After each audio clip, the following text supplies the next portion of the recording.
Hello and welcome to tonight's show. As is now traditional, I will wait for somebody in chat to tell me this is muted, but I think it's fine.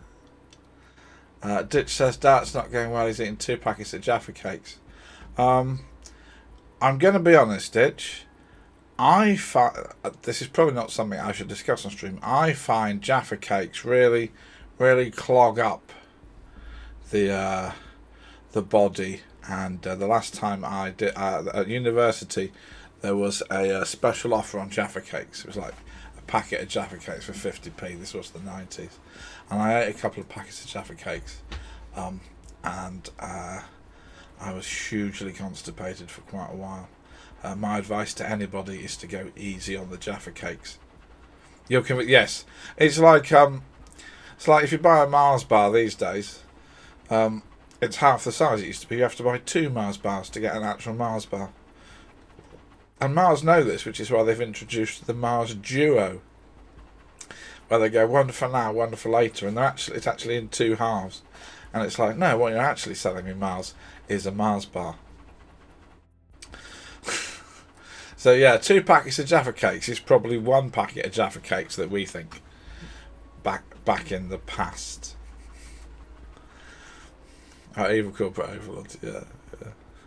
I don't believe that they are actually doing it for health reasons. I believe they're doing it to make more money, pretending it's for health reasons. They don't care about health reasons. They want us to eat as much as possible. But the fact we have to buy 2 instead of 1 is galling, isn't it?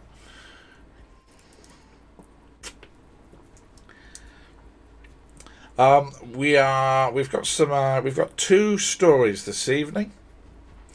They are themed. I'm going to be honest with you, they are both unsolved. If you like your true crime with a little bow on the end and justice and all of that sort of stuff, this is not going to be that story. But they are very strongly themed. They are both Thames Torso mysteries. What's a Thames Torso mystery? Well, at the risk of being patronising, it's when somebody finds a torso in the Thames.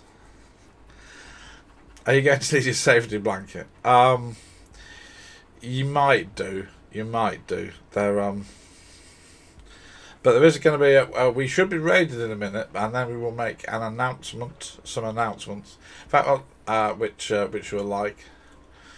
You're definitely going to need, but I'm teasing this, you're definitely going to need your safety blanket for a week on Thursday. Will there be cats? There's no cats in these stories. I am hoping the cat makes an appearance. But it is up to the whim of Polly whether she comes on the stream or not. And I cannot control that. I mean, I could probably just put a load of dreamies on there, but I feel that's a bit cheeky. Yes. You will see in chat I have a new remote that is not captured off the internet. That is... hello, Thelonious. Good to see you. That emote is genuinely me and my cat being sickeningly cute. Yes, I'm now a man that films himself kissing a cat. What can I say?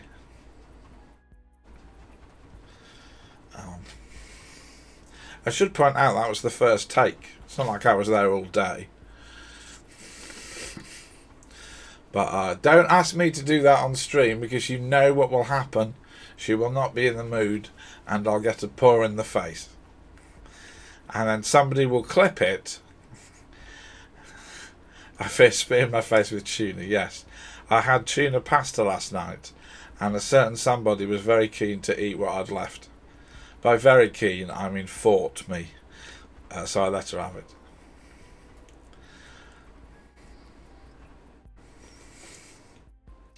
it. So 2 Thames Torso Murders. The first relates strongly to Jack the Ripper. As you know, one of the things that will be coming later in the year on this channel is a long Jack the Ripper series. And this killing, she's been properly spoiled this week. Oh, she's been properly spoiled every week. In fact, it just gets increasingly worse. But this week, let's face it, this week I've not had much to do other than play with the cat and browse. Indeed, so there has been a lot. Yes. I feel I'm establishing a pattern of cuddles that cannot be met. Yes, Polly had some catnip this week. I'm not sure that's a good idea. I was told she likes it, and she liked it. Sat there meowing into the distance, like somebody, like a hippie on a hill, off their nut on LSD. Not sure that's a night. I mean, why do we do that to cats? Like, you wouldn't actually go, "Oh, hi, son, here's some cocaine," but you'll go, "Hello, Fluffy, have some catnip." So I'm not really. I don't know. I feel like in like a couple of 100 years they'll be like, "And they gave their cat crack." So I'm not sure. Not sure what's going on. I'm new to this. I find catnip a very confusing concept. It's just the way it is. But she seems to like. She liked it. I've been told she likes it. Oh, hello, James H. Thank you for the follow. Good to see you.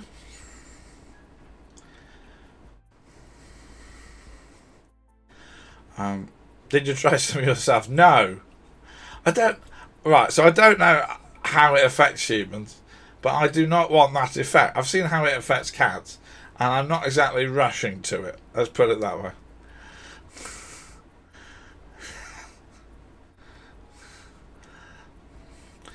Hello, Foxy and friends. Good to see you all.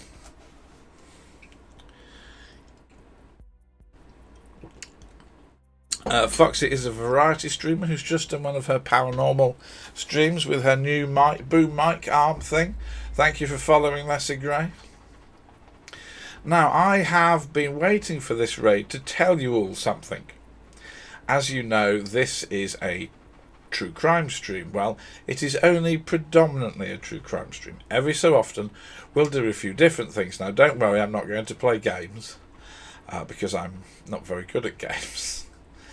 Yes, it was a great stream, Foxy, but I've been teasing Foxy this.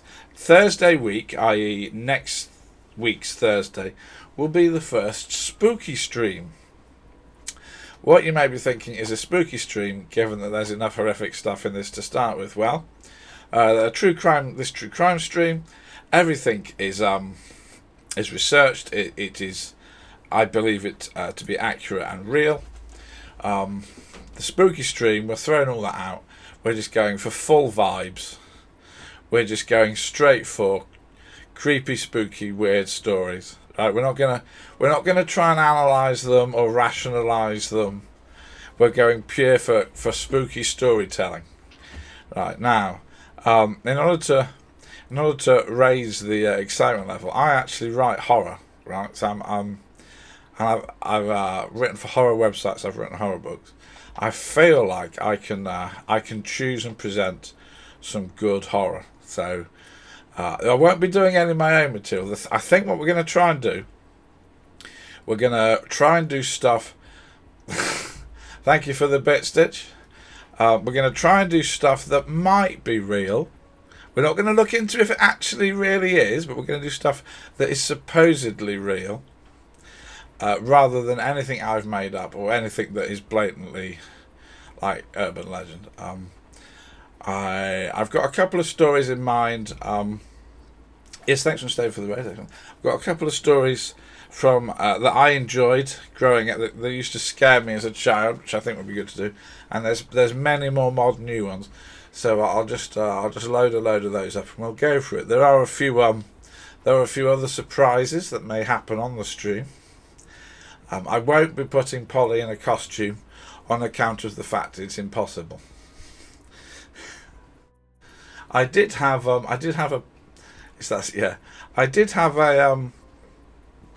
I've actually built, right. I've actually got a special arrangement of spooky stuff for here. And then I remembered everyone wants to see the cat. So we might ditch that just in case the cat comes in. Because we're like, welcome to my strange little occult display, cat. Whoa. So we shall see. Anyway, that's coming up in a week and a half. Do join me. if you like spooky stuff. If you know anybody that likes spooky stuff, this is the one to pop in on. We shall do our best. It starts midnight and we go on until we're all fed up, probably. We shall see how we go. So, what else is new that I have to brief you about? There was a new emote. Thank you for reminding me, Ditch Boy. That is me and my cat. That's not off the internet. That was the first take. Do enjoy. I'm not really sure, given the content of this stream, where a kissing cat emoji is going to be useful, but I'm sure chat will find a way. The other thing is, there are now, as you know, the VODs from all of this go onto YouTube, and we stream this live on YouTube. But there is a new type of material on YouTube. So I've started true crime shorts, which are part of the shorts platform on YouTube. Ditchboy says she now has access to my DNA to implicate me in her crimes. Yes, she will be spreading my DNA when she does her dark deeds. So the idea of YouTube Shorts, of my YouTube Shorts, is to take the kind of stories that take me 45 minutes here and present them in a 1 minute format. So obviously you're cutting back a huge amount of detail. Yep, go for it, Foxy. No need to lose your eyesight. We're losing a lot of detail, but I'm trying to get the thrust of the story in 60 seconds. And I put 10 of those up last weekend. And they're doing well, so I think we'll do some more. Hopefully they might bring people to the channel, or they certainly will let people know about a few things. Oh, you have some ideas, Ditch? I am ready for... Remind me next time I see you. Yeah, well, I'm available. I'm very available. Also, I'm very open to ideas. Right. Well, I've been waffling on for about 15 minutes, so I should probably do some true crime. So, welcome, Raiders. We're doing 2 linked stories tonight, both unsolved, both fascinating, one of which is very important in the wider Jack the Ripper mystery. We are doing 2 Thames Torso Murders. Oh, yes. Ditch has just pointed out, I should say we will talk about some true crime, not do some true crime. That is a very different stream. We will not be doing any true crime. Unless you think this is really awful, in which case you might consider it a bit of a crime. But, yes, we will be talking about true crime. We're never going to be doing it. I mean, you know, if we get desperate, strap on the camera, go and steal the crown jewels. In fact, that joke's probably got me on a watch. Right, so I'm on a watch list now. Yeah, for those watching the VOD, no crimes were committed during this stream other than crimes against journalism.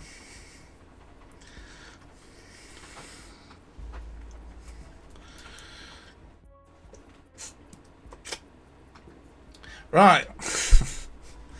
Let's try this again. Should we talk about some true crime? Right.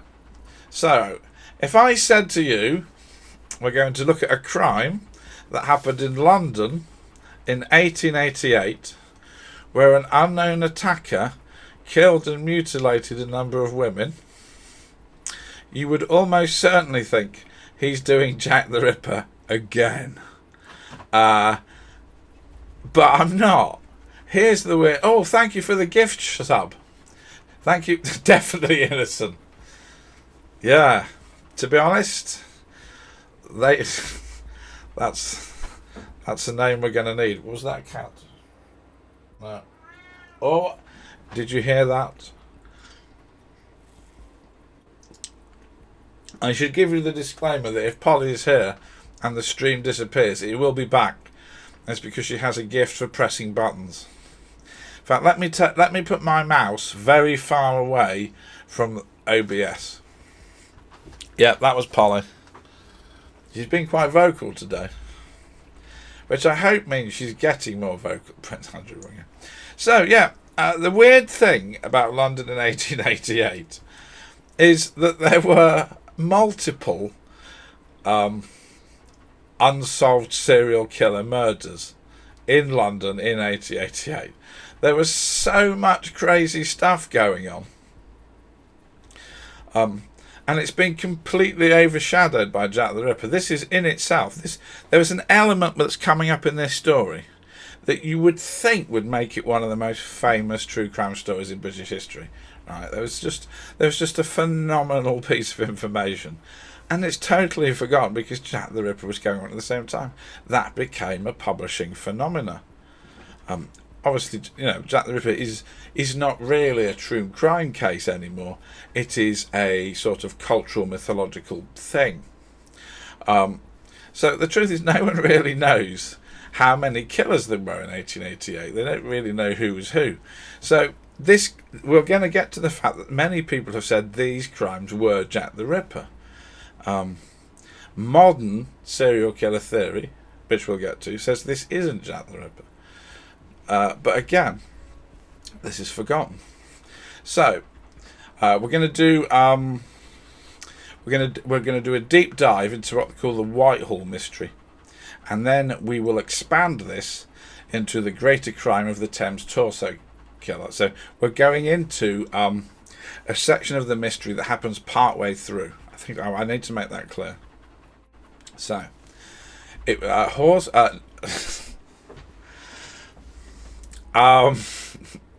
yeah. So it was September the 11th, 1888, when on the shore of the River Thames in Pimlico, a pair of body parts were found dumped. Experts identified these as a right arm and a shoulder. A search of the area didn't find any more. For a while, the leading theory was medical students up to no good. I have to be honest, quite often, when a body part was discovered dumped in this era, medical students up to no good was the sort of default fallback. If you know anything about archaeology, when they don't know what something means, they just go, well, it ritual purposes. Medical students was it could have happened, but we're going to find out that it probably wasn't in a minute. It's just funny that it always comes up. It came up in a part of the Jack the Ripper case, ironically. Anyway, September 28th, they found the other arm, and then something happened that the police would probably forget we knew about, and in fact we have forgotten this, because on October the 2nd, builders were working on the creation of New Scotland Yard near Whitehall, and they found a parcel. Now, in fact, Frederick Winborne, a carpenter on this building site, had actually found the parcel the day before. He'd moved through a vault in the cellar to collect his tools, and discovered in the dark a carefully wrapped parcel of around 2 foot by 2.5 foot dimensions. Despite maggots being around this parcel, it was only the next day, he mentioned this to colleagues, that they went back and opened it. They found a female's torso wrapped in a black undergarment and bound in string. It's unclear when this parcel was dumped. Witnesses said it wasn't there on September 29th, when there had been last people in the vault, but the maggots suggested it had been there a lot longer, so we don't really know.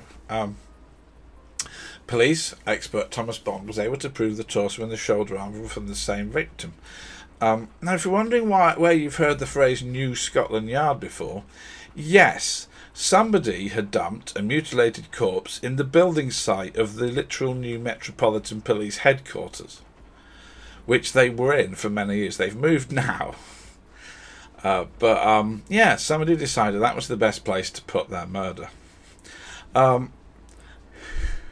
Now, while none of the Thames Torso murders have a proven motive behind them, people have wondered ever since whether this was put there as a deliberate provocation to the police. And let's be honest, if you were thinking of hiding a body in London, you would probably think of literally anywhere else but the new police headquarters. Anyway, yeah, James, yeah.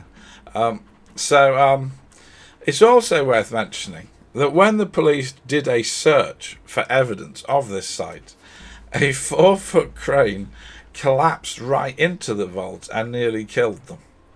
So they're not. So they're doubly off to a bad start on this one. And you can see why I wonder.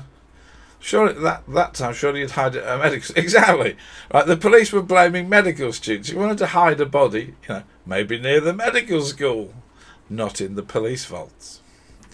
And you can see why I'm amazed that this story is not more known. Surely that is just a fascinating piece of information that would make this legendary. But unfortunately, Jack the Ripper has completely covered up the fact that this happened in the popular imagination. And if you think that's the only daft thing, strap in. Because there was a breakthrough on October 6th when a report from Guildford came in saying they'd found a woman's leg. This was London in 1888. Turned out the leg was from a bear. I'm not actually making that up. An actual bear. Like that. So...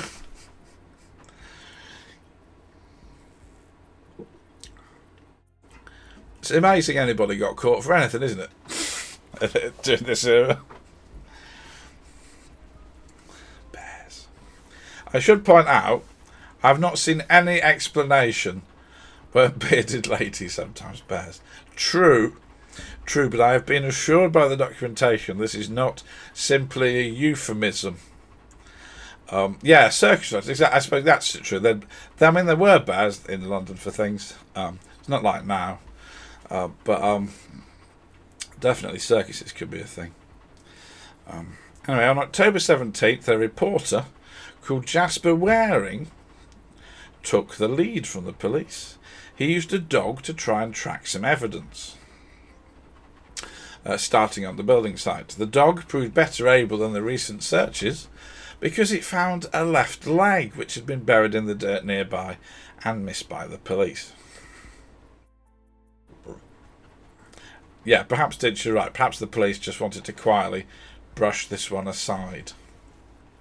Because it's not going well for them. This is as much as was ever found. Thanks to some mistakes by newspapers, it's sometimes claimed Waring found an arm and a leg. But this was simply misreporting. Yeah. Ditcher said, notice how nobody's ever used a cat to try and try some evidence. They'll end up climbing a tree and falling asleep. This is true. Dogs, very handy in tracking evidence. Cats, probably going to help the murderer, to be honest. They're probably on the side of the murderer. Not to... I mean, I love cats, but they are evil. They were out on a limb. T-Gun has one pun of the night. We can stop the stream now. It's not getting any better than that. So far. Okay, so the medical science of the times was able to take a look at the remains, led by coroner John Troutbeck. The woman was well fed, well built, 5'8", mid-20s. They had pleurisy, dark hair, and had been dead 6 to 8 weeks. Somebody had removed the uterus, and the missing arm had been cut off after death. Perhaps there was something on the arm, like a tattoo, that would be too problematic. There was a statement that evidence of knowledge of anatomy was exhibited. But again, if you know anything about the Jack the Ripper case, this just turns into an argument about what level we're talking, modern versus contemporary, butchers versus surgeons and all that sort of stuff. Yes, there's medical students. Yep, don't worry. We'll be their ghosts will be throughout this. It's safe to conclude, however, that whoever cut these bodies was used to cutting some sort of flesh, human or otherwise. The victim had a dress that had been made in Bradford. When they found the legs, they said they had nothing to go on. That's fine. That's fine. If anyone wants to complain, it's T-Gun on Twitch. Despite some parallels with Jack the Ripper, the police were adamant this wasn't a Ripper killing. Newspapers, however, wanted to tie it together in one giant saleable scare event. So they fixated on the idea that this was the Ripper. However, while the Ripper was focused on mutilation, they left the body, most of the body, where they were. They took a few things away sometimes. Nah, she was harmless. I'm interested to see where we can descend with these puns, to be honest. The Ripper didn't chop up and move entire bodies. So while the Thames Torso killer may have made cuts and removals close enough to the Ripper to allow for some argument, they didn't store them for weeks, scatter them around across a wider area. Our modern understanding of serial killers is that a serial killer would not alternate between the methodology of the Ripper and the Thames killer. Mostly, because if there's one thing we know, it's that everybody is different and not everybody's the same. We can have as much general knowledge about serial killers as we can. That doesn't mean one person out there will do something different. Just a general thing. But generally speaking, our modern understanding is that these would not have been the same murders. However, that's not the whole picture, because so far we've just concentrated on what's called the Whitehall mystery. And now I want to introduce you to the bigger case in which the Whitehall mystery merely became one killing of what became known as the Thames Torso Murderer.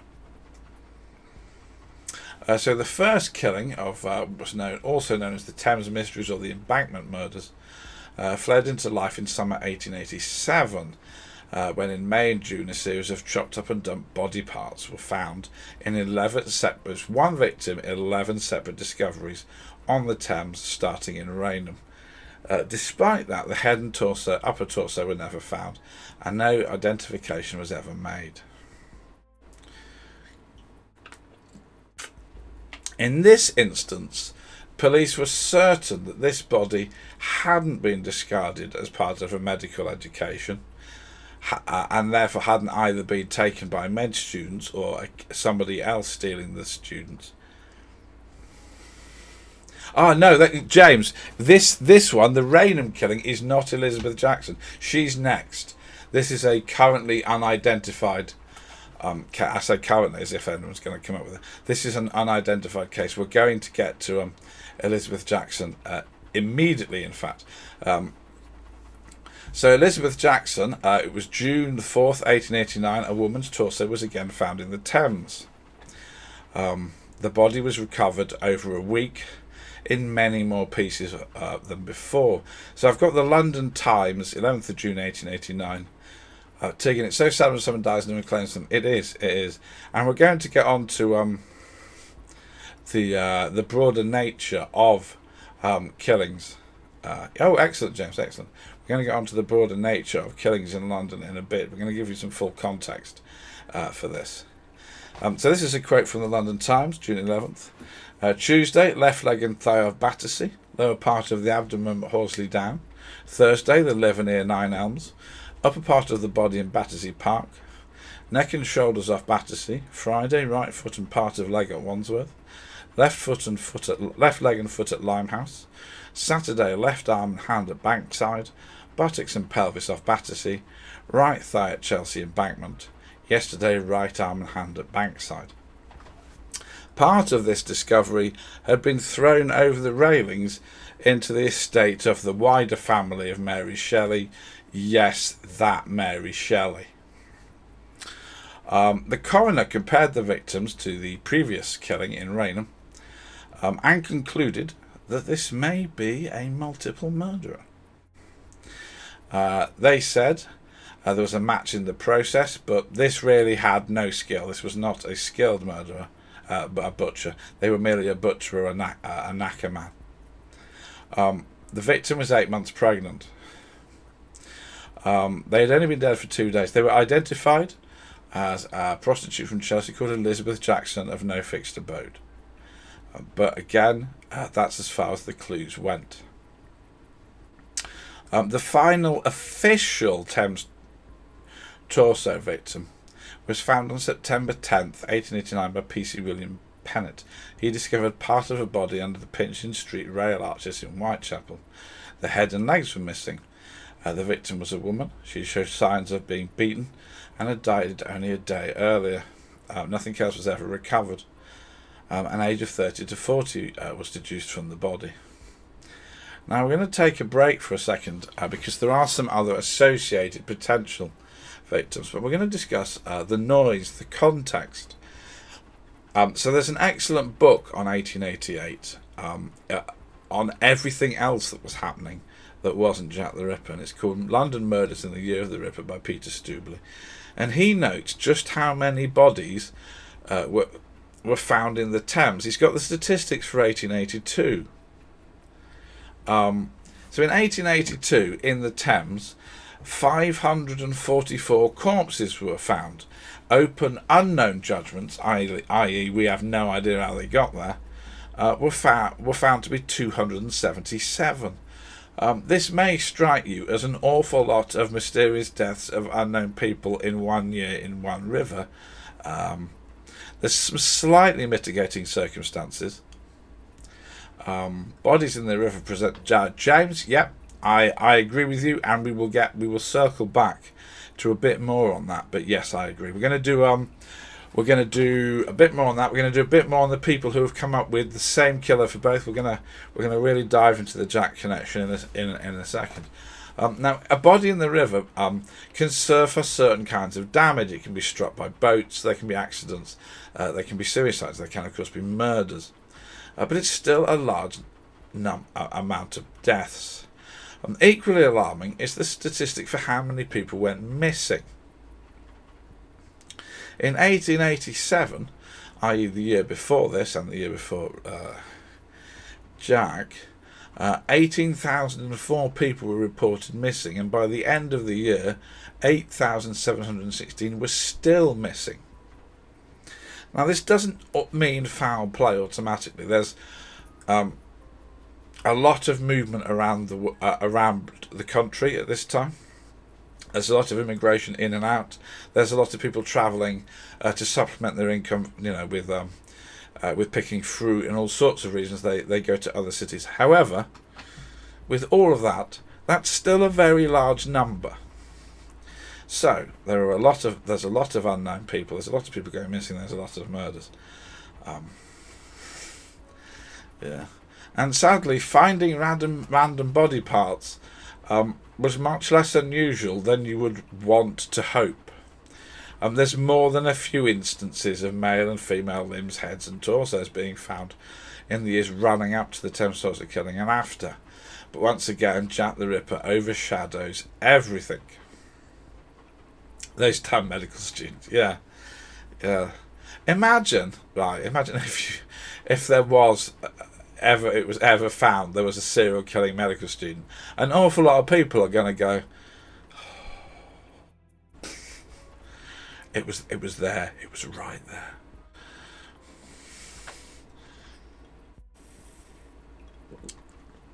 So when I say Jack the Ripper overshadows, that's not just me being giving my opinion. I have a fact. On October 3rd, the Times had Jack the Ripper as the main story. The Whitehall mystery was the 12th. You would think they might compete for pages, but they did not. Yep, thanks for giving Sidney a shout out. He's an excellent true life streamer. He's got videos on YouTube as well. I was watching one today. Lovely 2 hours. Yes, it's not like we had the best records of forensics.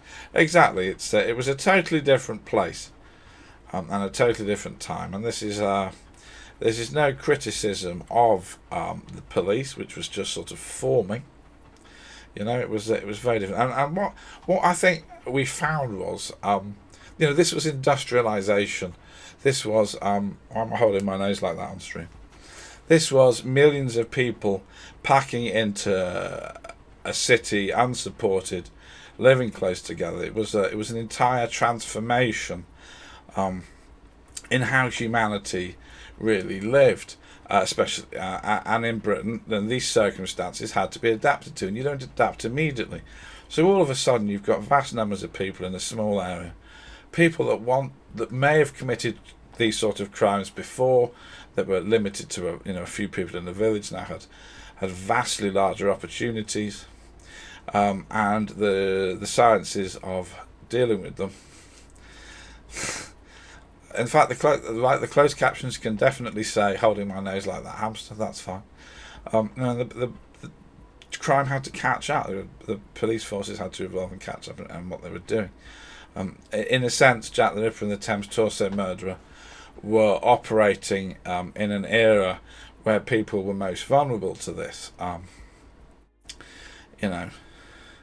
Nowadays we've adapted. There's much more advanced techniques and things. So there's simply no clue as to really what was happening with the Thames Torso Murderer. We don't know where these people were taken from. We don't know where they were stored. We don't know how the parts were moved. So we don't really know anything. But of course, that hasn't stopped people citing suspects. And we're going to cover a few. Now, I'm going to be honest. I'm covering these because I think you'll find them interesting. Not because I think there's any proof about to come up. Okay, I just want to make that clear. Right? We're just covering the subject. I'm not arguing that these are a good idea. So, James Hardiman has been cited as a suspect in both the Thames and Ripper killings. He lived in close proximity to the Ripper killings and was a cat meat seller. Now, before anybody panics, do not panic. A cat meat seller had nothing to do with cats. It was horse meat. Now, someone's going to ask, well, why the bloody hell is it called a cat's meat seller? I'm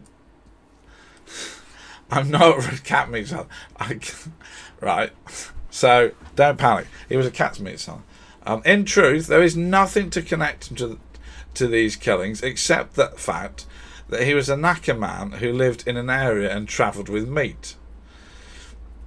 Some people have found that enough. I don't. Drew Gray and Andrew Wise wrote a book, Jack and the Thames Torso Murders. They saw a combination. They wanted Hardiman. Okay. R. Michael Gordon saw a Jack Torso combination too, and he picked a man better known as a Jack the Ripper suspect, Severin Koslowski, aka George Chapman. That did not catch on. Yep, don't worry, we'll get into the murders entirely. It's interesting that people have managed to sort of push this together. Now we get to perhaps one of the most ridiculous cross combination suspects, which is the case for Charles Lechmere, aka Charles Cross, as both killers was crystallised by Christopher Holmgren in Cutting Point, solving the Jack the Ripper and Thames Torso murders. Now, Charles Cross is in all the Jack the Ripper books, but not as the killer. He's the one who first found the body of Mary Ann Nichols. And later, as writers were trying to get a penny out of this, looking for people to sell books on, they began to alight on Charles Cross. What if, instead of finding the body, he was in the process of mutilating it when the second witness, who we know turned into the street, could be heard, and he had to quickly adapt. The case for Charles Cross deepened when it was found out he was using a false name, and that made a lot of people very interested. However, this turned out to be a family name. Right, okay, everybody get ready. You're all here for this. Hello, Polly. She's never actually jumped all the way up onto that before. This is a development. Somebody's feeling lively today. I didn't know you could jump that high. You couldn't jump that high when you're on the roof, could you? Essentially, Polly on the podium, yeah. This is the time to get your remotes out, everybody. I don't know how long she'll stay. She may settle. She may be annoyed with me. Because I was told off today because it was raining and she couldn't go out. Apparently I'm supposed to be God. It's the catnip. Yeah, she's on catnip. She's wandering around high as a kite. Now, we'll just finish off Charles Cross. So his work is living in his travel arrangements. Yeah, notice how she's not facing the camera. Polly, we need to do some media training on you. You need to look that way. That way. No. You're not doing that. Yeah. And the suspect name was simply because lots of people, Charles Latchman, were simply because lots of his family had that. You know, I'm going to be honest. There's no reason to suspect this man, and it's almost entirely because people were trying to write a story. I think just about everybody that ever gets mentioned in any way in a Jack the Ripper book has been mentioned by some other volume at one point as a suspect. I believe there is even a book that reckons Aberline did it. Probably made a few quid. Right, so we're going to leave Cat Cam on, but I will keep talking. So I am here, but I think this is what we want. So as you've gathered, there's a strong body of people trying to flog the story that Jack and the Torso Killer were the same. They try and flog the similarities. Pinch and streaks in Whitechapel, the abdomen's been mutilated. The Thames Killer and Ripper damaged a face. Elizabeth had her uterus removed like a Ripper victim. And it's 1889. So why do people believe there were two killers? Well, firstly, it's because it's very easy to sell books by flogging the two together. In truth, they were almost certainly not the same killers. Why? Because serial killers do not tend to change modus operandi in the middle of their spree. It's easy to judge in hindsight. I should point out, James, that when I say that my comments about books trying to connect them together and flog them are based entirely on the media in the intervening years. The police at the time said this is not connected. 100 years of people trying to flog books frequently likes to say they are. At the time, the investigators knew they weren't. Serial killers do not tend to change modus operandi in the middle. They evolve at the beginning, but they don't genuinely go back and forth. The killers we've covered on this show, some of them have evolved over time, but what they have not done is go back and then go forward again. So, there is, however, a very somewhat believable theory, and this is that these weren't murders. Now, you're probably wondering how a woman could end up in pieces in a river and it not be a murder. Well, medical care and laws coalesced at the time to make it exceptionally difficult for certain aspects of women's healthcare. It's possible. Dishwa says medical students. Well, what we're talking about here is essentially backstreet abortions gone wrong, and medical students or medical practitioners or even people who aren't medically trained doing this sort of things, then trying to get rid of bodies. As James says, why would they end up in the river? Well, firstly, a lot of bodies did end up in the river. Putting a body in the river is actually quite a good way. Put them in the morgue. Well, that's I guess that's only on the medical student's angle. If you're a backstreet abortionist, you don't get to the morgue.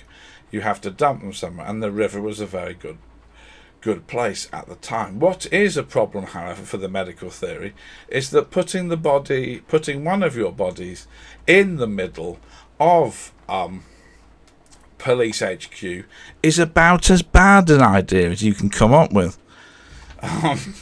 Right? If you were involved in an accidental death, you do not go and stick it in New Scotland Yard. So, time's been tied. Yeah. In the next story, we're going to see in the next story, which is a modern Thames Torso case, the torso in question was literally a few hours from ending up in the sea, and nobody would ever have known about it. Given the number of bodies in the Thames, it's a good place. But if these are all connected, the Scotland Yard case suggests there is something far more problematic and threatening happening here. So we're just going to go with a couple of other deaths, not something we're recommending here. Now, obviously, this is a true crime discussion. It is not a true crime lesson. We are not teaching people anything. We do not expect you to put anything in the Thames. This is why there is a cat's arse on the screen, because this is supposed to be an enjoyable, interesting stream. Yes, you're quite right, Ditch. I appear to have put the camera the wrong. Polly and I need to have a discussion about maybe facing the other way, or I need a camera that faces the other way. Because this is a bit of a problem. Wishful thinking. If I put a camera the other way, she will find some other way to sit that will not be on camera. She'll just sit right. I was about to put right under this camera or something. You're lucky you've got my cat's balm at all. You're famous, sort of. Your bum's famous.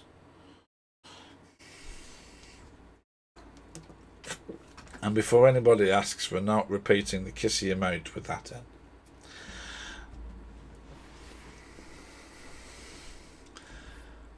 Yeah, exactly, James, exactly. So, a couple more murders that are slightly connected. The Battersea mystery, which won't surprise you, occurred in Battersea and was a decade before this. It was in 1873-4. Police found a section of a woman's body before the entire corpse was found in multiple pieces. The head and face had been mutilated. No suspects were ever caught. This may or may not be connected to the events of June 1984, when another woman's dismembered corpse was pulled out of the Thames at Putney. The head, arms and a leg were gone, and lime had been used to try and damage the body. There were a pair of dismembered bodies found in 1884. Tunnel Court Road, a head and a section of thigh were found, while in Bedford Square, a wrapped up woman's road was discovered, and a few days later, a torso on Fitzroy Square. What all these additional victims goes to show is that it was a pretty dangerous and horrible time for everyone, but particularly these women, because there was an awful lot of death and murder by today's standards. I know we feel that we live in an increasingly dangerous time, but let's be honest. We are not finding various bits of people is not normal now, and sadly, it kind of was back then. Oh, are you going to face this? Are you going to face that your general public? She's a diva. She's a diva. Okay, so that is the 19th century Thames Torso murder. If you like that era of crime, as I said, especially. I am working on a book about the Jack the Ripper murders, and when that book is finished, we will be doing many streams to get in a lot of depth and detail. Thank you, Tegan.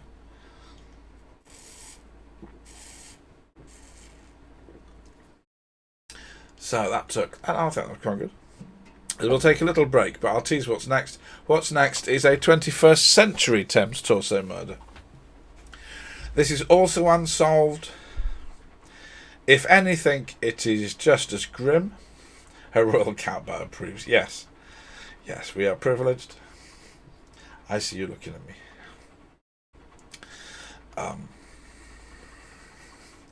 I reckon she knows I'm talking, you know, because I don't tend to. Obviously, when I'm on your own, when you're on your own, you don't tend to talk apart from to her. So maybe she knows. Right. So I would normally ask you what you think, but I was pretty grim to. In fact, I know what we can do. Let's do a poll. Need a cat bomb emote, yeah.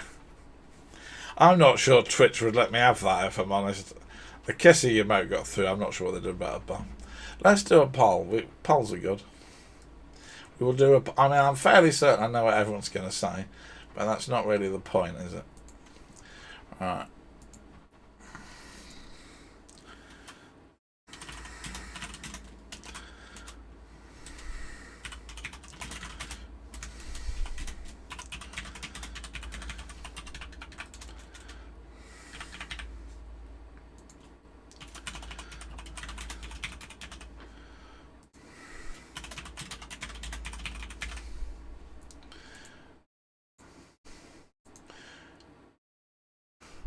Right, we have a poll.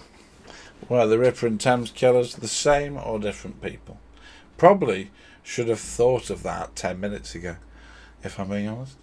Why are you looking at the wall? There's a lot of lovely people here that you could be looking at and are interested in my wall. Is this because Daddy can't turn the weather off and you've not been able to go outside?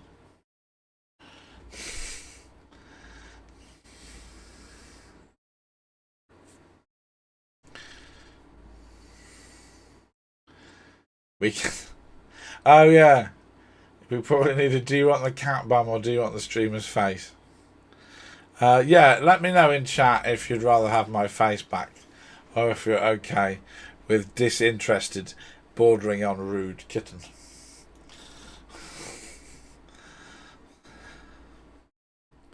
Face back, yeah, okay. Right, we'll get the face back. If she turns around, we'll dive back.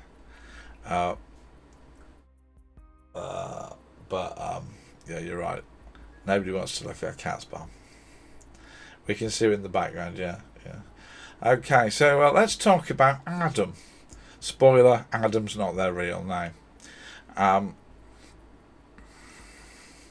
Actually, we can't start until we've had the poll, can we? There was a very clear majority in favour of the killers were different. No, this is a name the police gave the unidentified victim.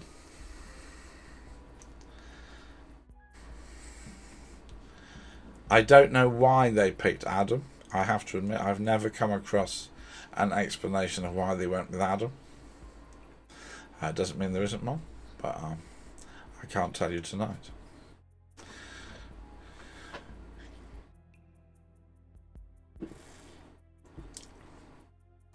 Right, well, I think the poll's clear. Don't want to be disrespectful to Polly, but I see a lot of cat bombs. Yeah, fair play. If anyone does want to see a face, there's an emote. That might be your best bet. Right, so on 21st of September 2001, many minds were still focused on the events in New York, and with many people in London afraid it would be a similar target. It was Aidan Minter who was walking across Tower Bridge that day at 4 p.m. when he first saw what he thought was a tailor's mannequin, or at least a section of it. As he walked on,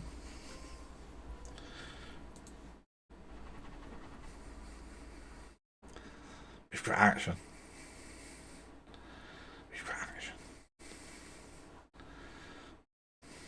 No, you're still not looking, are you? It's better than your bomb. Alright, we'll come back.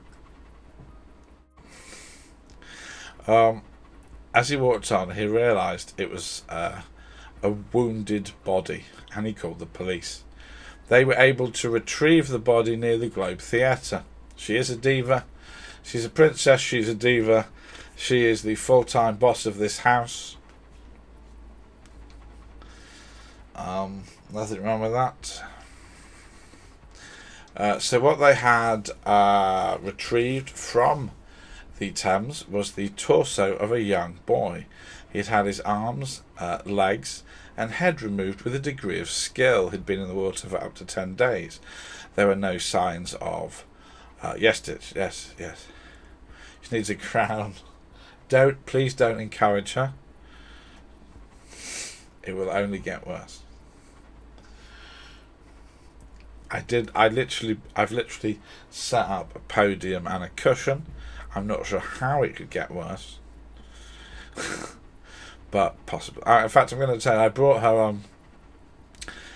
her for a little bit of excitement and stimulation 3 cat balls. The problem is, after one night, there were only one cat ball. This is not a big house. I cannot find anywhere the other 2 cat balls. They have vanished, haven't they? Oh, a bit of washing. Washing's cute, isn't it? Would you like to tell me where they are? Tishbro says the attic. I mean, I've not checked the attic. That might be possible. No.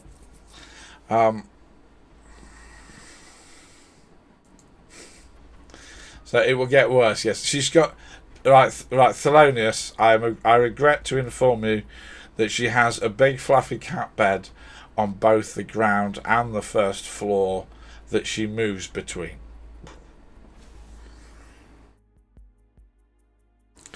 Yes. Somebody is an absolute idiot.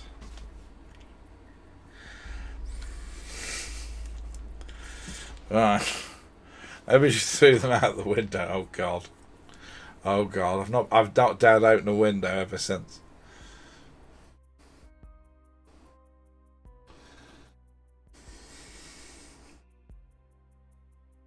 Right, so they had found the body of a boy. There was no signs of long-term violence, just the method of death. His throat had been cut. However, there were traces that he'd been given cough syrup before he died, as it was still in his system. The limb and head were never found, but detailed forensics revealed that the boy was aged between either 4 and 7. He was probably of African descent, and he was wearing a pair of orange girls' kids and company shorts.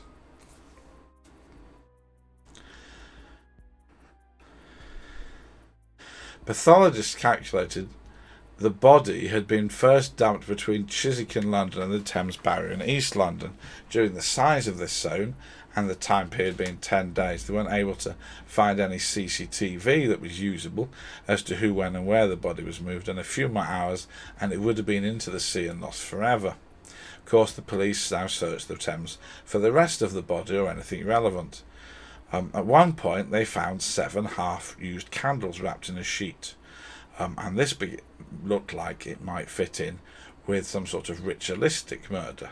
However, it was discovered that this was instead a plea for a local man who had been in New York on 9/11, and they had been praying for him to survive. This was nothing to do with it. Yes, Ditch, but that is the information. So within a week, the police appealed to the public for help on the flagship Can You Provide Help show BBC Crime Watch. They got over 50 calls from the public, but the leads did not lead anywhere. The police decided that what this unnamed boy needed was a name, and they decided to call him Adam. A promise was made. His name is Adam, and until we can identify him and his family, we will act as his family. And over the years, they honoured that promise. £50,000 was offered for information. In terms of what the police were considering, Adam, a great name, yes. Foxy is a big fan of urban explorer and paranormal investigator Adam Mark. She has permission to watch his videos on stream. They're very interesting. If you're into that sort of thing, obviously watch Foxy, but also Adam Mark is on YouTube. That's a good one. So the police considered the fact that the body had been expertly dismembered, and considered that this might be a ritual killing. Not in the sense of a serial killer going through their pattern, but ritualistic, quasi-religious. It was a well-fed, cared-for victim that had then been killed. The police would, at this early point, be extremely cautious about using the word sacrifice or ritual or anything like that, because they did not want to cross over into misinterpreting and offending anything. But nonetheless, they and we in this story do have to handle aspects of this case, because it does seem, with the information that was gathered, likely.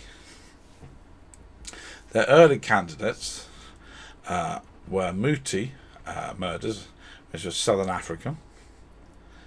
Muti is from the Zulu for tree, and is a system of using flora and fauna in cures for illness.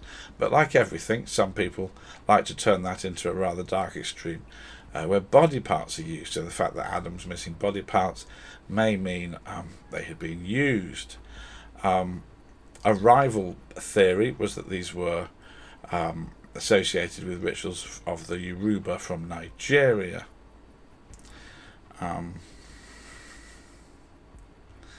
And we'll get to where Nigeria comes into this in a bit. The police were very cautious about pursuing these aspects, and somehow managed to travel to Africa to research it, but ended up getting Nelson Mandela to issue a plea.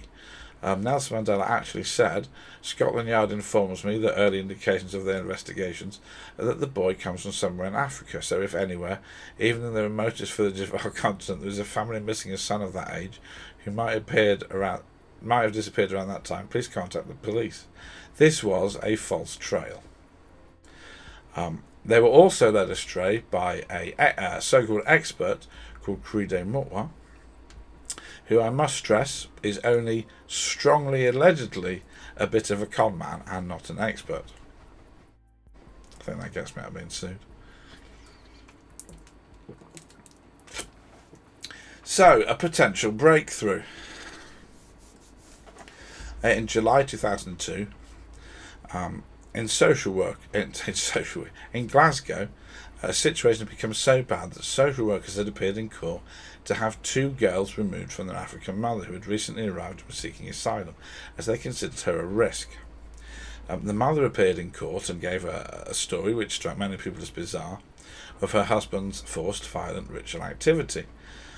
This matched objects the social workers had seen in her home. A police officer involved in all these cases rang London up and said, "Look, if you're actually looking for some sort of quasi-African, quasi-ritual behaviour, we've got this lady called Joyce, who is talking all the time about black magic and sacrifice, and she has children."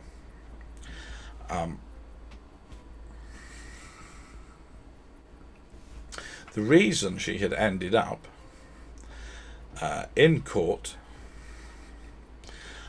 was that she had come to Britain saying she was fleeing a cult in Nigeria, where she'd most recently been living. Her husband had been a leading light in this group. Light's totally the wrong word, because they did rituals, human sacrifice and stuff. And she told the immigration officers that by leaving the cult, she was in great danger. She should come here. So she was accepted in.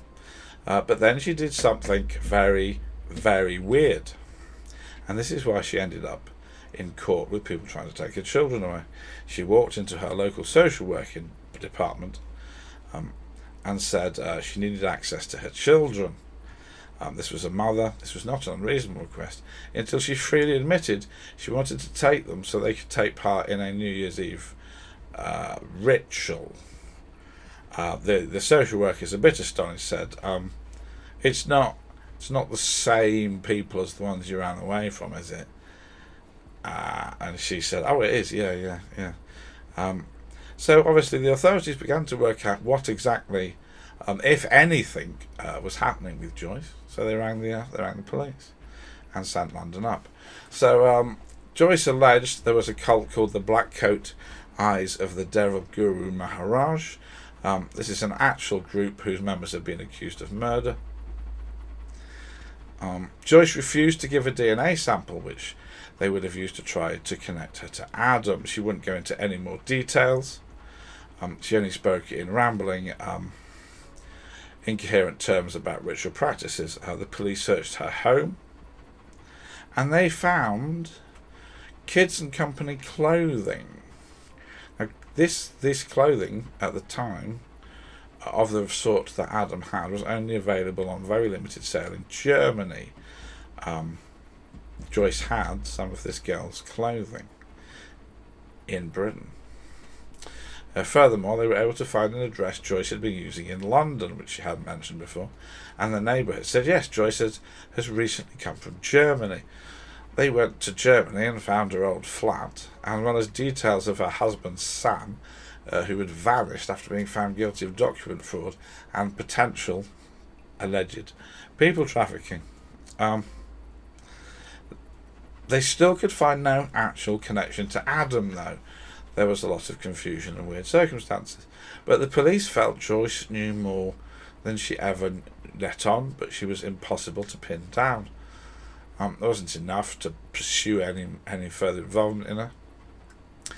But they did finally manage to get DNA, and it was proven she wasn't related to Adam. That said, Adam will appear in this discussion. Now, if you're a fan of cutting-edge forensic technology, this is the bit you've been waiting for. So a year after his body was found in September 2002, a memorial service was held in City Hall in London to commemorate Adam. All the experts and officers who had worked on the case and who had begun to feel like his family turned up. One of those experts kept working away. Professor Ken Pye, a forensic geologist at the University of London, worked on the bones. He found elements of the material that we all consume and leave in our bodies.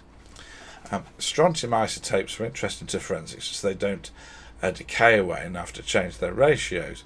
So you find the same percentage in your bones as you do on the land where you grew up. What you fed on and what you ate. So Adam had strontium, copper and lead levels 2.5 times higher than a child of the same age in Britain. So he didn't come from Britain. From the data, West Africa looked likely. So scientists went out and collected samples. They dug up soil, they brought fresh meat, they even took a sample from a corpse. This revealed they were able to pin down that Adam came from an area 150 miles in area around Benin City in Yoruba in Nigeria. Completely pinpointed. Benin City was infamous for people tracking. They then looked at his organs and were able to look at the pollen. They discovered he had only been in England for a few days before being murdered. Substances in his stomach were identified: African river clay, crown bone, minerals and metals. So it looked more and more like some sort of traffic moved Nigerian. That only works if someone stays in the same period for a long period of time. Yes, it does. It does if Adam had been moved monthly, yearly around the world, it would be a problem. But they felt all that data was useful at this point.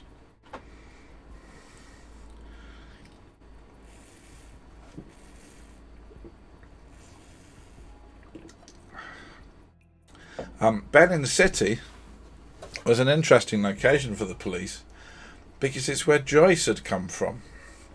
So the police tried to get information from Joyce. Finally, her asylum application had been rejected, so they flew with her to Nigeria in the hopes that while out there she would talk to them. She refused. They had to go back home, and she disappeared. Her daughters were placed in foster care. It was only after this information came in that the German police were able to ring them up. They had identified that Joyce had come under an alias to Germany in 1992. a year after a husband who had also used an alias. Their first child, a son, was declared dead during the same period, and there had been no hint of any ritual activity. Furthermore, the two daughters had attended a nursery where, the staff explained shortly before they left, they had worn orange Kit and Company shorts.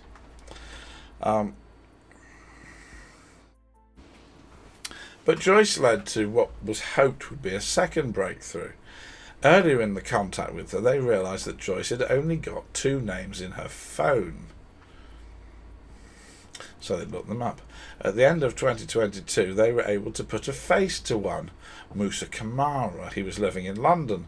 They went round to see him. His property had packets of sand and soil and vials of liquids and animal skulls with nails in them, and a videotape with rituals written on, one of which was a beheading that nobody could tell whether it was real or fake. It did not take Sherlock Holmes to conclude that Kamara was somehow involved in some sort of ritual activity, African, fictional, made up from a book or otherwise. Nevertheless, there was none of this that linked him to Adam, and he had to be released on bail. But the bail was a trick. Yep, they had genuinely let him go, but they were now following him, because they had carried on researching while he was in custody, and they discovered he wasn't really called that. He was called Kingsley Ojo, and he had connection to human trafficking gangs from Benin City. Ojo hadn't realised the police were onto him and instantly called his contacts up. Conversations proving he was a key point into the smuggling of Nigerians into Britain. The police followed this lead by literally following Ojo across Europe until a ring of 21 people were arrested in 9 raids. They were all charged with people trafficking. However, Adam's murder was not on the list of crimes Ojo stood trial for because there was no evidence. But they did have enough identity. He pled guilty to people smuggling fake identities and bringing hundreds of people into the UK where they were forced into slavery or sexual slavery. He was given 4 years, after which he would be deported. Oddly, however, while in prison, he did start charging his fellow prisoners money for doing rituals. The police working on the contents of Adam's stomach now made another find, and they got in contact with Kew Gardens. Adam had been given 2 plants. One was the Calabar bean, known as the Doomsday plant, which paralysed victims and was used in West African rituals. The others were Datura seeds, which when turned into a powder relaxes you and triggers hallucinations. They were able to conclude that the quantities Adam had been given when he was killed, he would have been paralysed but aware of what was happening. These plants come from around Benin City. At the end of 2004, the official inquest into Adam's death closed with a decision on unlawful killing, of having his throat cut while alive but paralysed, but there was no further clues. 2 years later, Adam's torso was buried in a secret grave in London, in a cemetery once more attended by his new family of detectives and experts.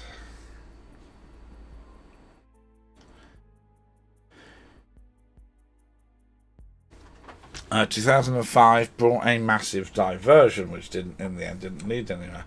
Kingsley Ojo said could he be released from prison early and deported back to Africa if he told the police everything he knew. They went okay. He went back to living as a free man in London and spent 2 years drip feeding the police nonsense, that he had recordings of Joyce in Nigeria, that he would get Joyce back to Britain, that other women had been in charge of rituals, on and on and on and on. Finally, the police had enough, realised he was just stringing them along and deported him. Meanwhile, Joyce had reappeared, no thanks to Ojo. She was arrested by Nigerian police. She said she had lived in Hamburg, yes, she had looked after Adam, and it was her that brought her his orange shorts. She said she'd been a member of the Guru Maharaja cult from 1994 to 2002, had left because it was terrible, denied knowing anything about Adam's death, and then said he'd been killed by people in Lewisham who were in the cult. The Nigerian police released her and she vanished. None of this was ever able to be verified. A decade after Adam's body was found in 2011, another breakthrough looked imminent.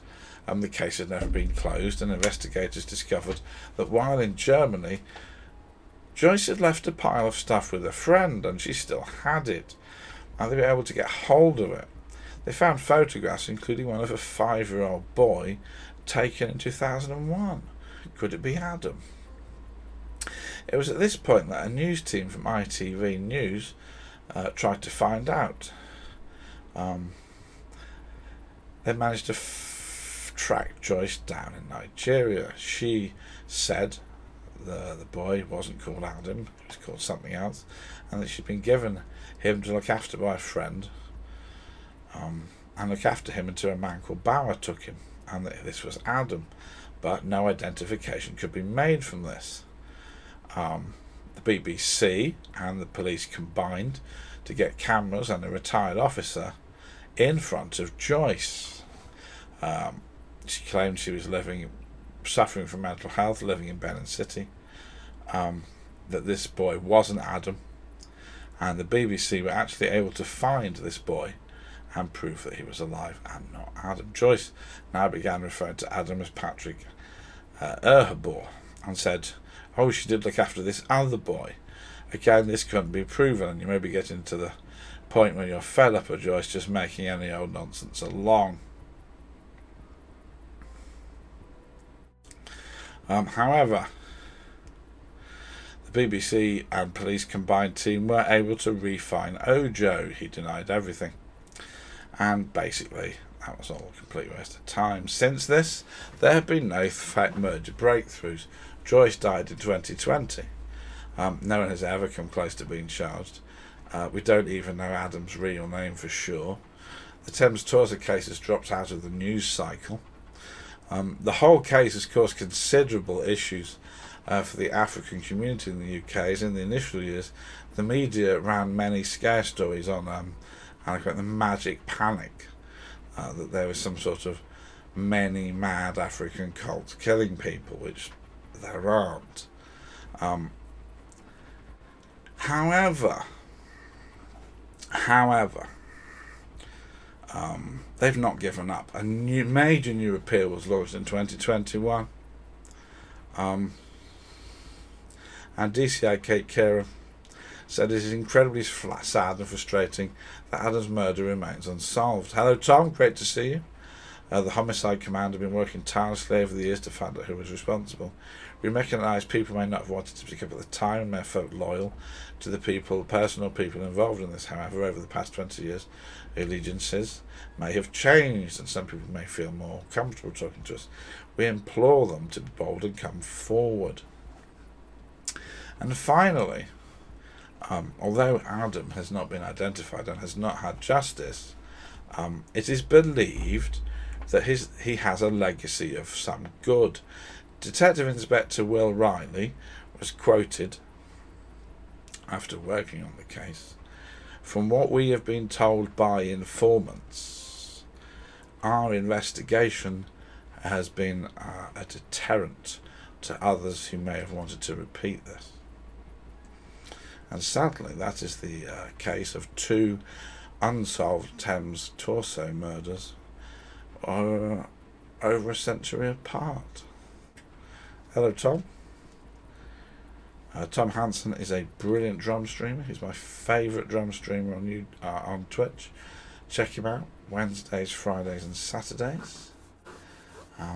Great guy as well. Good fun.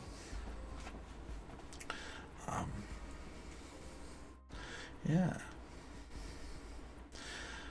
Now I feel that because that's been 2 fairly sort of heavy unsolved cases, I did want to further remind you, and anybody that wasn't here at the start, set your schedule for next week's Thursday, a week and a half hence, which is the first spooky stream. If you found today a bit heavy and depressing, the whole point of the spooky stream is we just do crazy stuff that let's be honest, probably isn't real. Oh, don't worry, we're going to be getting to Ditch Boy Sydney. Don't worry about that.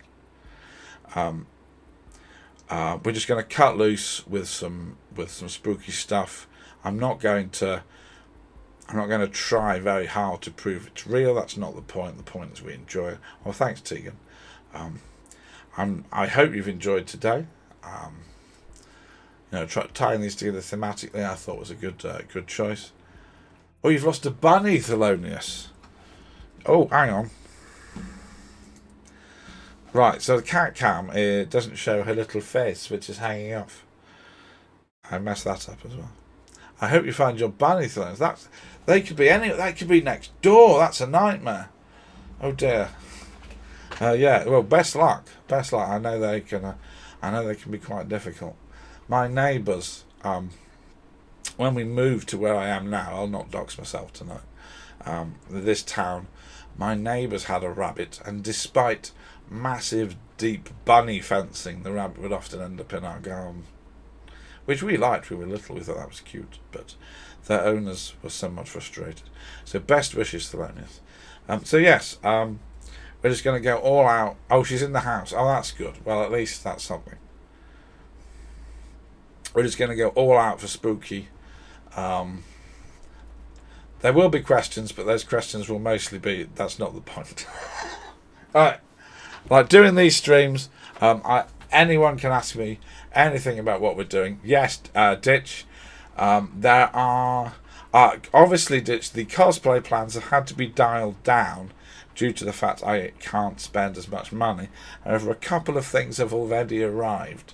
I will send you as you know, as you may not know, Ditch Boy is actually my oldest friend. He is also a streamer. He's hoping to stream Baldur's Gate 3 soon. He's got a great knowledge of how to do crazy stuff in that game. I think aspect of the chimp, wasn't it? Occasional streamer there, that's fair enough. Whatever you want to say. And I will send you the video I made to tease this. So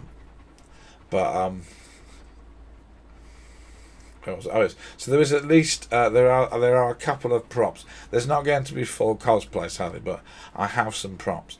I should point out that I was going to do oh, that's better. Look at the screen. No.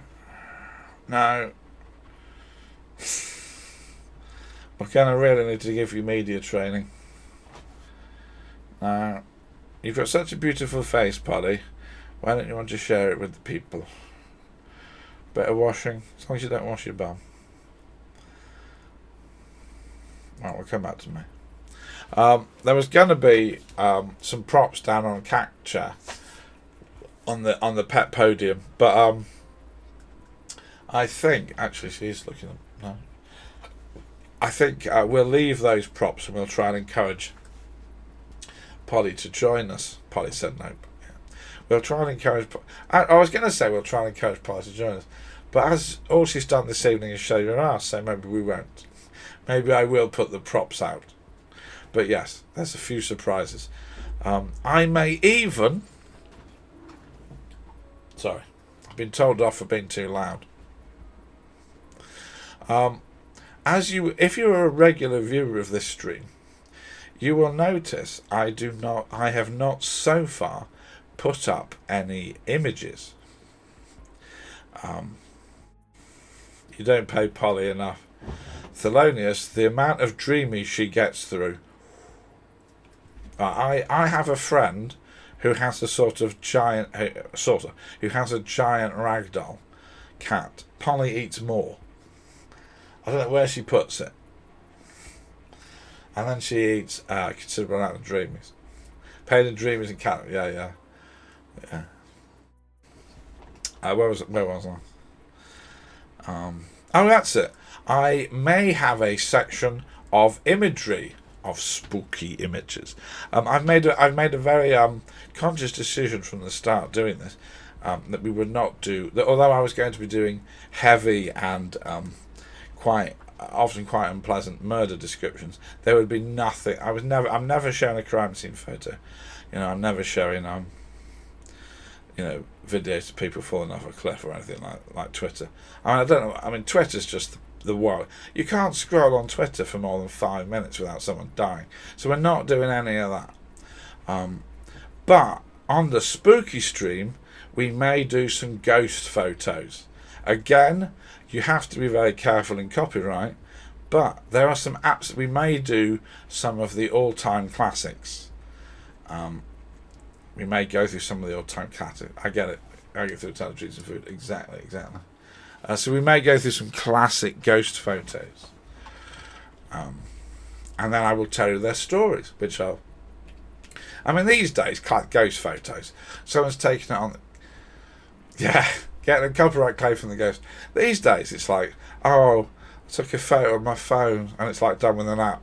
But when I was growing up in the early 80s, ghost photographs always quite rare and had fascinating backstories, and there's some really great ones, so we're probably going to do those. I feel like they've been ripped off enough that I won't get sued, but not, and then we'll do some great stories. So that's what's coming up. Admittedly, you've got 2 streams before then to put up with me, or we have movement but you can't see the movement. Right, just to prove this cat does have a face.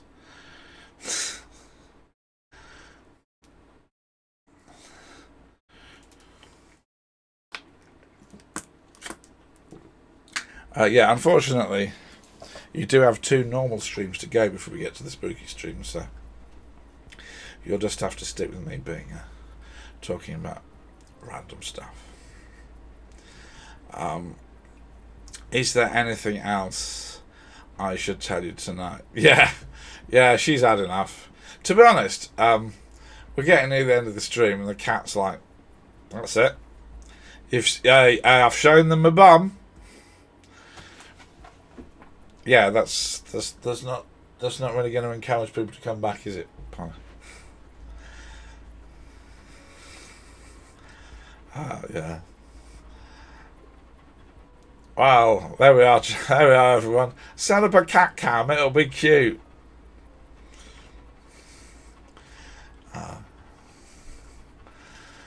Yeah. I don't know what we're doing on Thursday, because I'll be honest, I've been too busy selecting material for the spooky stream, which I accept. You've got this, Dad. Yeah, she's done the quality control. She's now off to file the report. Oh right, actually, I completely failed in the last story. There is something on my notes that I meant to read out. Right, this is important. If anybody who happens to be stumbling across this VOD has any information about Adam, you can either tweet at MetCC or ring the police on 101 or call Crime Stoppers anonymously on 0800 555 111. Those are all genuine numbers put out by the police. You never know. I mean, it won't, but I found that information and I meant to say it. It's in bold. It's in bold on the bottom of a document, and I just completely didn't know it was there.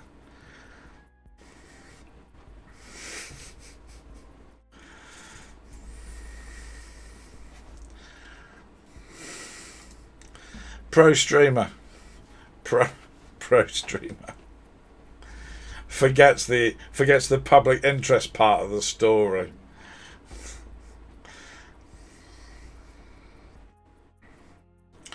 I think that's everything. I could talk about the spooky stream for more 10 minutes because I'm very excited, but I think I've promoted that enough. Yes, if you're interested, I have now. It's okay, it's your first time. No, yeah, okay. It's been a while. I'm going to plug the shorts again. I've started creating YouTube shorts. These are custom written, sub 60 seconds. The idea is the stuff that takes me 45 minutes on this stream, I tell you about in 60 seconds. Obviously, it's a different approach. There's not so much detail.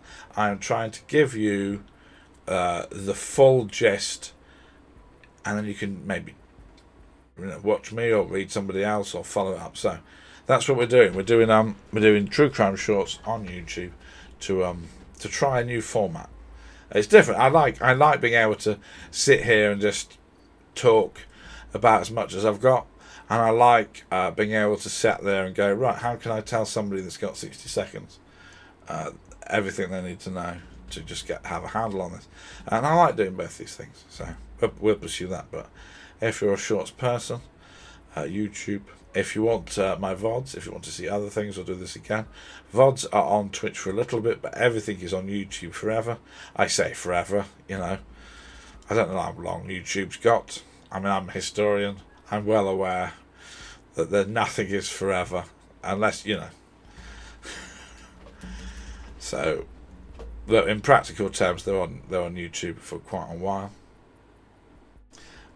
We've had Foxy kindly being on the YouTube stream, which is great. Thank you, Foxy. And thank you, everybody, for joining me in chat. I hope you have enjoyed tonight. We had crime, we had cats.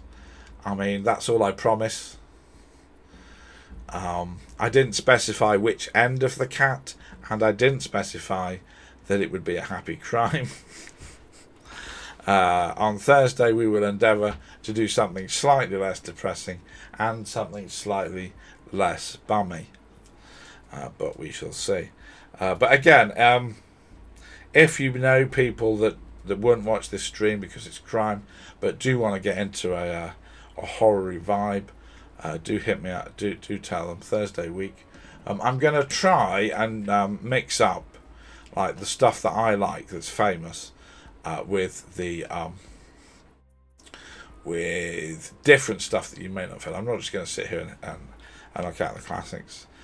I will tease. I really want to talk. I'm going to take a sip first.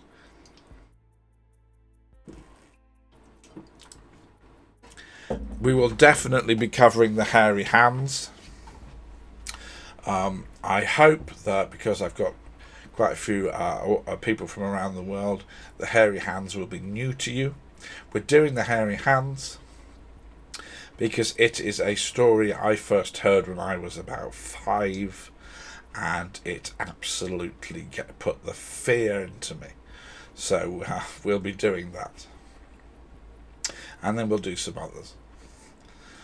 The hairy hands are not Richard Keys. There's a reference only Ditch is going to get, but I feel that's fine.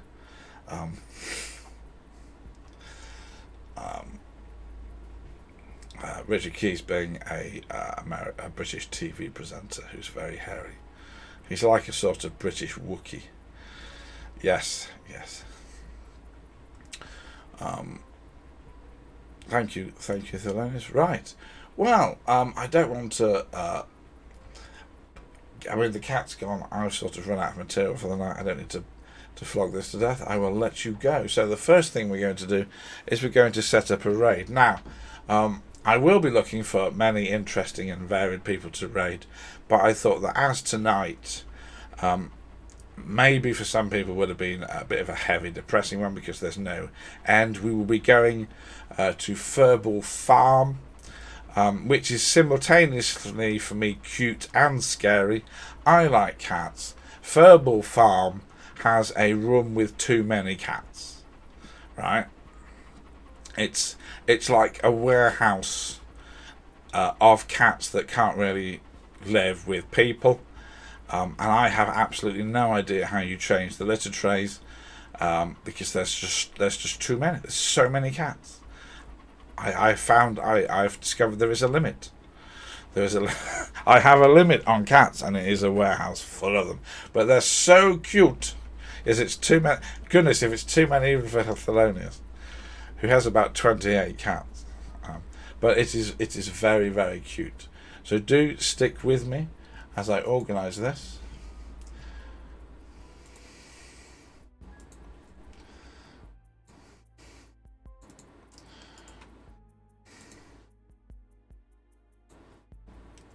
I do want to say, if you know of sort of small small streamers, ideally, who do chatting things like this, do let me know. Do suggest things.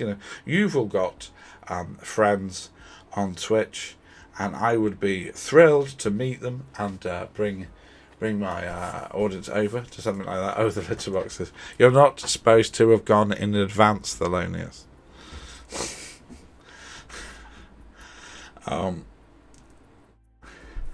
Do let me know, if there's something we can do. We did dinosaurs last week, and that was brilliant. I do really like its content, but I'm always up for something else. So do let me know if you know someone. Right, let me set this raid up. Do I have any idea how to do this?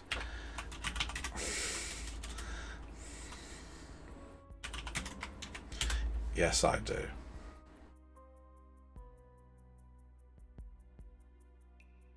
Well, everybody. Oh, you mean you do? I do about 30 every day. Oh, God, goodness, Thelonious. To be perfectly honest, then, you sound like somebody that would get on well at Football Farm. Well, thanks, everybody. Great to see you all. I hope to see you on Thursday or in our various friends' streams. And do take care. Here we go. Enjoy cats.